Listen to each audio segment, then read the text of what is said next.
we've had the opportunity to charge the battery at least 4 times up here in the main mountains snowmobiling. We've used the drone in anything from 18 degrees Fahrenheit to 31, 32 degrees Fahrenheit, and altitudes of probably 2,000 feet to about 4,000 feet. This drone is the one that I think I showed earlier that we're using the GoPro 6 for. And with the GoPro 6 I bought some ND filters to go with it because I knew we were going to have a lot of sunlight and a lot of snow. So I bought an 8, a 16, and a 32 in a little pack, and they fit on tight. They come with a little harness to hold them, but I didn't want to do that and have them get in the way. So this fits pretty snugly. One of the things about this drone that's different from, say, something you might be more familiar with is that its purpose is primarily to follow you. That's it. You don't do all kinds of other tricky things with it. It's not meant to be that. And I already have one of those drones, and I like it, and I use it for other things. I got this drone very, very specifically because I can't have a controller on a snowmobile or a boat or skiing or a motorcycle or any other things that you're going to see this drone being used for, and have me control that and the device at the same time, or the machine or the skis. You can't do it. When you first get the drone, you're going to be looking at it and seeing where it is it up there, and all that. But after you get used to it, you trust that it's going to be there, and you can't hear it, especially on a snowmobile. Maybe you're skiing, you might be able to hear it. But I found that I just knew it was going to be there. And there was one time I was going through the forest, and I put it up really high, and I knew it was going to be following me. And when I turned around and came back out of the forest, there it was following me. So it's a very trustworthy drone. The other thing that I found very important with this to have that's different from the other drones, and even though I do fly this in weather you're not supposed to, particularly cold, not necessarily the rain, I have flown in fog, is this one is weather resistant, and I did fly it in very wet snow, and it was coming down kind of heavy, and it did a great job. There was no icing on the props. It was perfectly fine.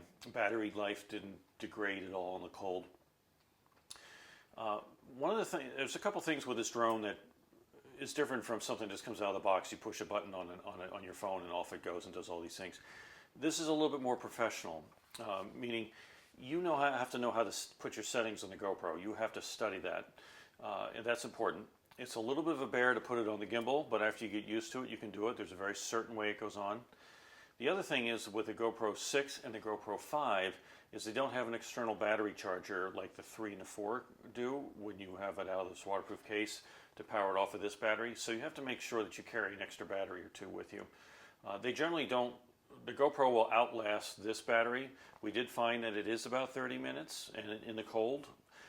These last a variety of different times depending on if you're leaving it on or not. The biggest thing with this thing is just remember to turn it on. There is a reminder on the remote to turn it on, but I've forgotten a couple times and missed some good shots. You have to remember to turn it on.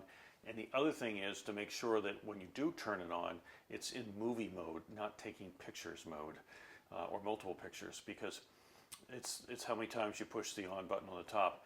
You cannot get to the power button when it's in the gimbal, but this will turn it on when it's in the off stage, so it's fine. I like the quality of it. It's a very nice feeling thing. It looks good. It's very easy to set up. Just fold the legs. The back arms fold first. The other ones fold around it. And what I like is when I'm out on the snowmobile, or I'm sure the motorcycle, that all I have to do is pull it out of the pack and put it back in the pack. Remember how your gimbal has to be turned a little bit when you put it in the pack. Now there is a space in here too for this thing, and that goes in here.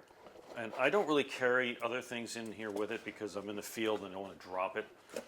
But the way I've carried this for 8 hours at a time on my back, and I don't carry it like this. What I have is I carry a backpack with other camera gear and so forth in it.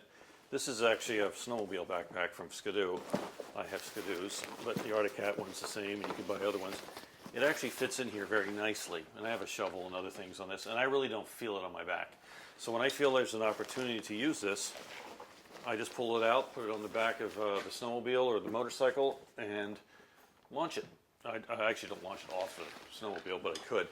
And you'll see in the video that I do launch it out of my hand, and I have learned how to catch it with my hand. And that's going to be important in certain scenarios, and that's not hard to do. So, am I happy with it? Yes. Are there some idiosyncrasies? Yes. I didn't download the latest firmware when I got this. I wanted to be able to use it the way it came out of the box.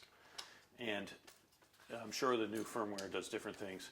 But this unit, when you first launch it, it goes up to about 30 feet, 10 meters or so. And then it turns rather rapidly where you are and films you. It's in the compass mode. And then you can get it out of that mode and do other things. But what I do find with this is that when you start to move, and if you're moving quickly, it acts a little erratic at first, but only in the first several dozen yards, and then after that it knows what you're doing and stabilizes. So if you have really key or important footage, just make sure you get a lot of it and try to cover some distance. Not much, but I find that it learns what you're doing, and then it really stabilizes well. And you'll see in the video that the stabilization is pretty decent. And as you know, the GoPro stabilization itself isn't super duper, but with the stabilization on this drone, it's very nice. Other than that, it's easy drone to use. It's attracted a lot of attention. I think people are really interested in it, and I'm happy with the purchase.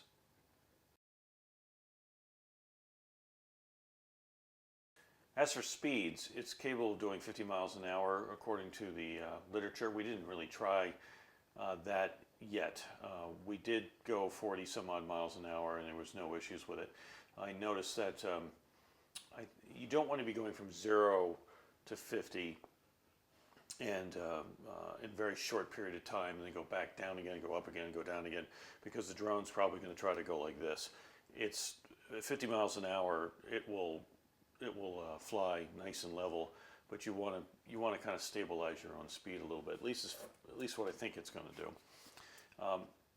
As for the props getting into the camera's point of view, it doesn't really do that. I've never seen the prop on any of the footage I've recorded so far. I have seen a leg, but that's only briefly, and it's easily cut out. And most of the drone footage I use, it's only used for a few seconds in any of the videos I'm going to do, so I can easily cut that out. Occasionally you'll see a leg, just briefly. You do see the underbody here when it lands, if you put it in landing mode. So, because the camera flips up, so it doesn't put the lens into a rock. So when you have, if you want to do like a dolly effect, I wouldn't use the landing feature to do that. I would fly it close to the ground and then go up, maybe reverse the footage. If you do landing, it immediately will put this in the up position and then land.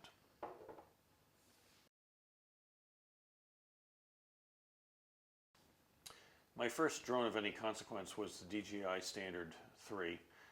Very inexpensive to buy now. We learned to fly this drone and still use it quite a bit. It's got very nice footage, even though it's not a 4K camera. And the newer ones, of course, have collision avoidance in 4K and a few other features that are quite handy. But even the newest ones that I've looked at, the Phantom 4, the newest one at the time, Phantom 4 and the Mavic Pro, their follow-me modes just don't anywhere near match the ones of the Staaker. So I looked at the Staaker and I looked at the AirDog, and I looked at the new Air that came out from this one, and it just wasn't going to be reliable enough for what I wanted. Now eventually that might change, but I know that even Staaker themselves are making potentially another one of these that could be a little bit smaller in the future, and I would assume that might have its own camera. I don't know. We'll see. Camera footage on both of these are very nice. You have a GoPro, you have to know how to use the GoPro, you have to know how to edit the GoPro. The DJI cameras are just right out of the box. Great. I have both drones. I'm keeping both drones. I'll probably get another drone, maybe a very small one, or maybe I'll get a Phantom 4. The standard 3 has been fine. I've used it quite a bit. And this is, again, a very specific thing. So basically, just the differences between the drones. The Staaker fits in a box this big. And it's a big drone. You can see, it's a big drone. People said when I first got it, it's a big drone. But it fits in a small pack, and that's key. The Phantom, which also has a backpack, is that size. So that's a big deal if you're going to be going somewhere and you already have a bunch of other things that you're going to carry. Basic functions are the same, 3-axis gimbal. Props are roughly the same. There's a battery that slides out of the back here. And there's a battery that slides out of the back here. You can switch your batteries out. You don't take the props off of this. This one you do when you pack it. So to set this one up, you put the props on it, calibrate it, you let it warm up, you have the GoPro, or I'm sorry, the DJI Go app, you put that on your controller, it's all right here, off you go, and you watch it. This one, you put it on your wrist, launch it, tell it how it's going to follow you, and go. Both are different tools, they're both worth having. And if you're trying to choose just one drone, you really have to decide if you need to fly it and see what it's doing. That would be this one. If you want something to follow you and only follow you, that's this one. However, both of these drones are about the price of a decent lens on a camera. And people have multiple lenses, so you can have multiple drones. And how fun would that be?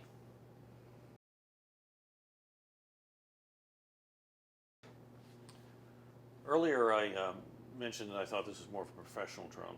The reason I say that is for a couple of reasons. Unlike the DJIs, not this one in particular, this doesn't have it, but it doesn't have collision avoidance. You need to know where you're flying it. You need to put it above the trees, and you have to be conscious of those sort of things. You also have to be conscious of where the airports are and other no-fly zones, you know, like federal facilities like jails and other things like that. This, as far as I know, doesn't know about those. These, through the app, can have some limitations for you to either remind you or not fly there, especially in Washington, D.C. The other thing that's different here is this has usually a 10-meter distance from you, 30 some odd feet. The follow me mode is up in the air, 30 feet or higher. The distance to you is around 30 feet usually.